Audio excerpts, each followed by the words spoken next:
Well, Advanced are clever in how they do things. They have limited resources, it seems, but they get maximum bang for their buck. We saw it during the Voice campaign. We saw it with their social media work during this campaign. Of course, their target was primarily to get the Greens.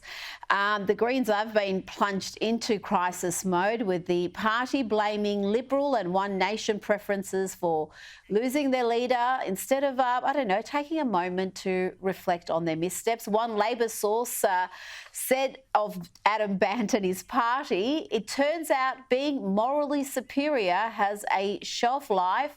He'll blame Labor, he'll blame the Liberals, he'll blame voters, but he'll never blame himself. That quote given to the Australian newspaper. Gary, the Australian is reporting that Larissa Waters, the Senate leader, the South Australian Senator Sarah Hanson-Young, they're the two front runners to be the new leader.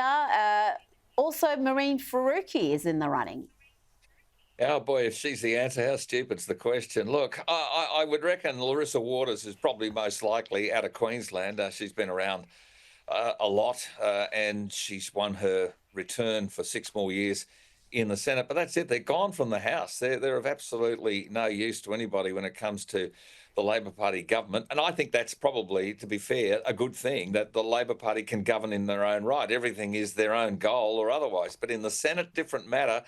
And the Greens will try and tear them further to the left. We'll probably see more taxes on super, unrealised capital gains tax, taxes on housing, all those things the Greens have been hoping and are wishing for years, because the Labor left, which is half the caucus, is going to go mad during this term. Albo says he's going to govern for all Australians, but only if the left and his party room lets him. And that's going to be the problem, because the Labor Party is fundamentally attached to the idea of redistribution of wealth, taxing people who lift and giving it to people who lean. And that is your problem. They're going to run out of other people's money at some stage. So, you know, my grandchildren, I've got a couple of them, another one soon to arrive, they're going to be asking me years from now, what'd you do, Granddad? Well, I've had a go. I spoke to Rita Panahi. I was with Nick Cater. I've had a try. But their children and maybe their children's children are still going to be paying off the debt that's going to be clocked up over the next 3 years, thanks to the Labor left.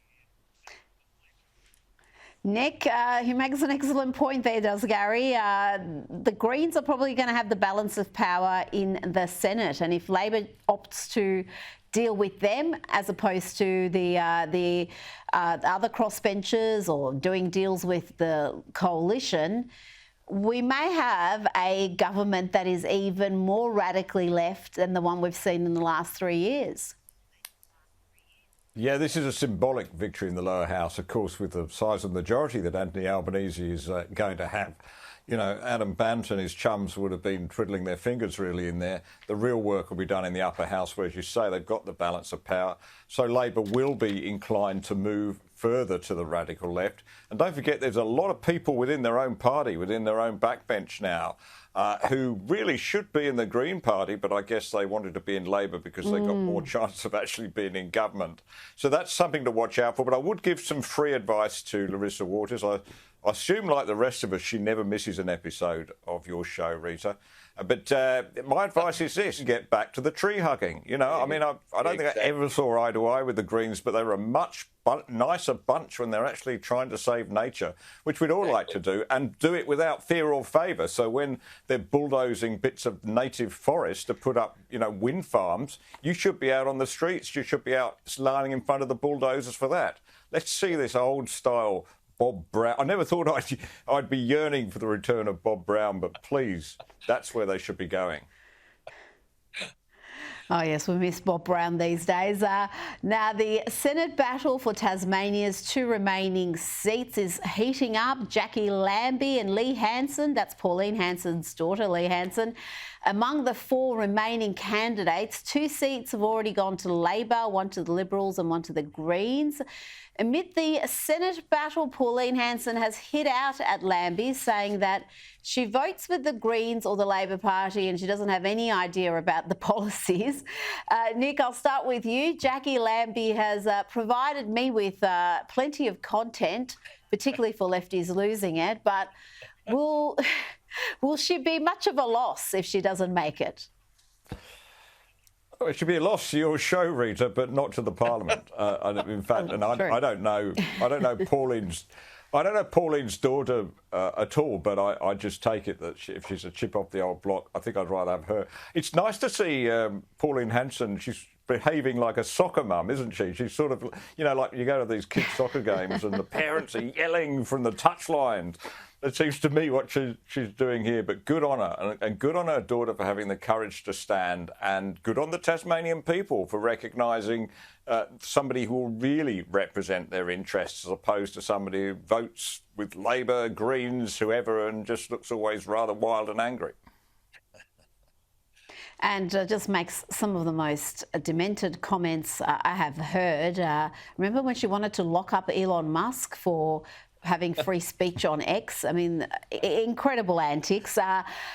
Gary, you've got to say about Tasmania, though. I mean, they're an example of why the Senate is called unrepresentative swill, as Paul Keating said some years ago.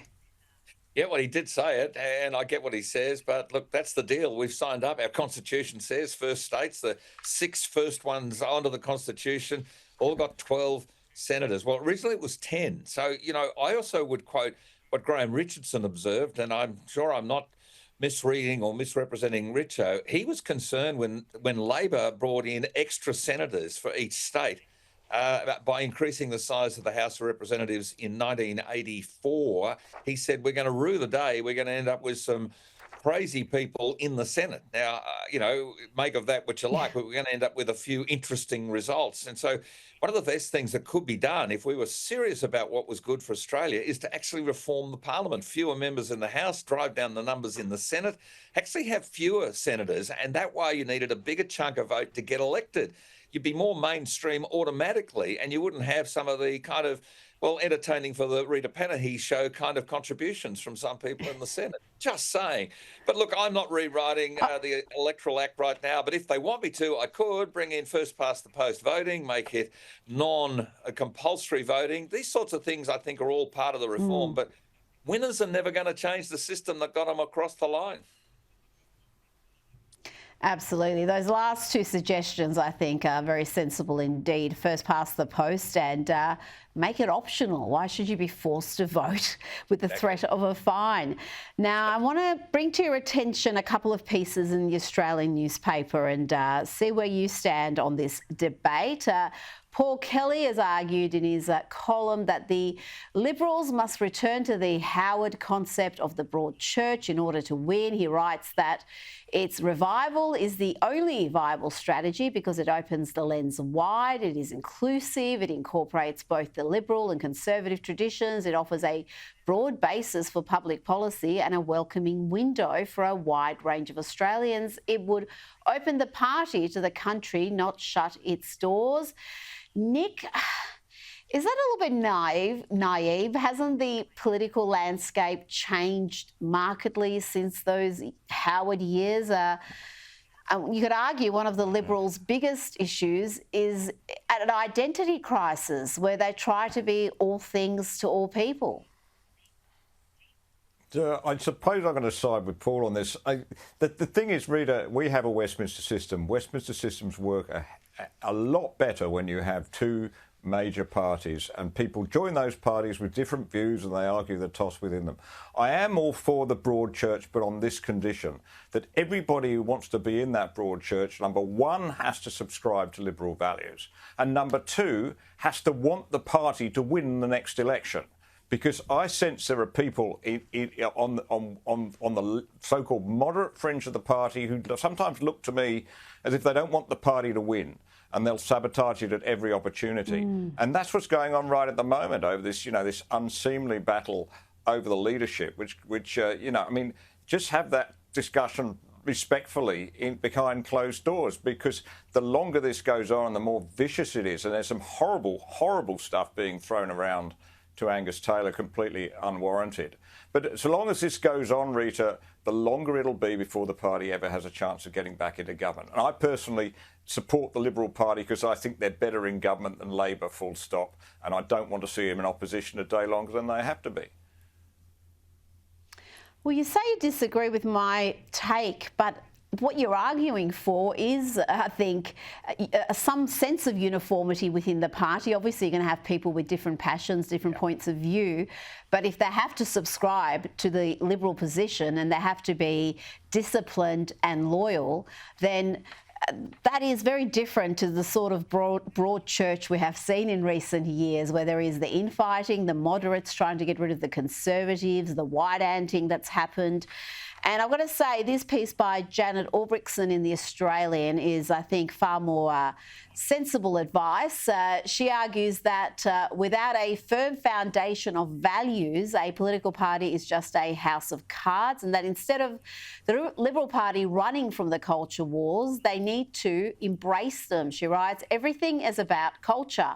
What kind of country do you want to be? If Liberals don't start embracing that, explaining policies through the prism of what kind of culture we want, they may as well fold their tent and save donors a heck of a lot of money. Gary, how do you see it? What is the path forward for the Liberals? How can they become electable again after this catastrophic result? They've got to stand for stuff or they'll fall for everything. And look, I understand Nick's point, and I also understand Paul Kelly's point. And in theory, the concept of the broad church is okay. But my caveats are this. You've got to have purpose. You've got to have passion. You've got to have vision. You've got to be authentic. And so they can have a broad range of personalities, a broad range of policies, positions, and I guess a broad range of, moderate to more conservative views exercised. But in the end, you've got to actually galvanise all of that for a purpose. And the purpose has to be Australia. And so the Liberal Party desperately needs that kind of strength of leadership. When Sir Robert Menzies was around, the leadership was against the extreme left, the communists. He took all of that on. I remember reading Jim Killen's first speech in early 1956. I wasn't around, but I read it years later, where he was talking about the fight between mainland China and free China, Taiwan and China. He was right onto the whole kind of threat of the Reds that were coming for us, the way that society would change.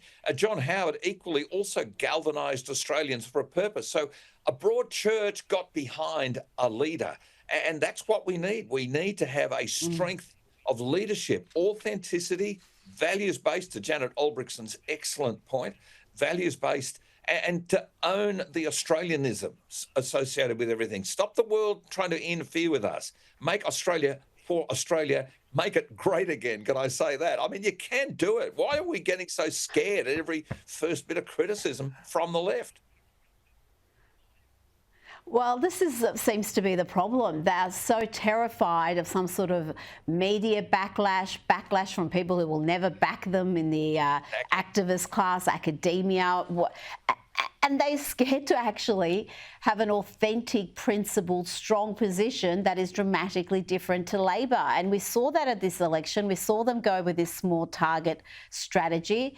It was a disaster, and yet you've got all these hacks in the media telling them to do more of that, to veer even more to the left, to try to appeal to voters who are never going to back them. Exactly. Gentlemen, Gary Hardgrave, Nick Cater, thanks for your time tonight.